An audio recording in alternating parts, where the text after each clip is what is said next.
Shri Parshuram Gomantak Sena has decided to build 2 houses per year of our economically deprived Goans.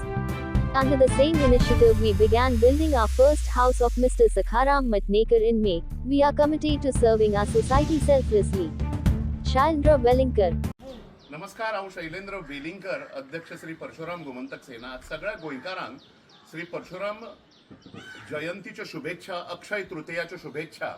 आज आमी मये गांवांत आसा आनी तुमकां सगळ्यांक खबर आसतलें की फाटीं आमी as an organization we are active in constructive academic आनी एज्युकेशनल सेक्टर्स फिल्ड्स घेवन कामाची आमी गोंयच्या समाजान कार्यरत आसा.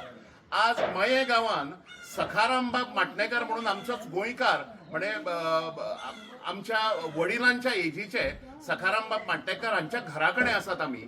आणि श्री परशुराम गोमंतक सेनेन इनिशिएटीव घेवन आमचे वेलविशर्स थोडे फुडें आयले आणि तांच्यांनी आमी डिसायड केलें जॉयंटली की आमचे गोंयकार जे इकॉनॉमिकली डिप्रायव्ड आसात, ऑप्रेस्ड आसात, जांकां कोणाचीच सरकाराची धरून कोणाचीच मदतीचो हात ना, ज्यांची खरीच परिस्थिती जी आसा ती बिकट आसा, अशा गोंयकारांची 2 वर्सां घरां बांदून दिवप, अशा प्रकारचो मोठो संकल्प जो आसा, डिसिजन जे आसा ते श्री परशुराम गोमंतक सेनेन घेतला. ताच्या अंतर्गत आज सगळे तुमकां दिसता आसतलें ह्या सखाराम बाब माटणेकरांचे आनी हो परिवार जो आसा तांचे घर जे आसा आता पावस सामको तेकला. सो आमची कर्तव्य, our duties, our obligations towards the society आम्ही शिरोधार्य मानून, सगळ्यान वयर मानून हे आज काम आम्ही सुरू केला. एक आमकां तुमकां सांगूंक जाय की गोंयकार खंयच्याय दक्षिण गोवा आसत, उत्तर गोवा आसत, समजा तांच्या घरांची परिस्थिती ना जाल्यार श्री परशुराम गोमंतक सेने कडेन तांच्यांनी संपर्क साधचो. आम्ही आमच्या under the obligations towards the society अशा प्रकारचे एक मोठे कर्तव्य भावना घेऊन तुमच्या पर्यंत आम्ही पावतले.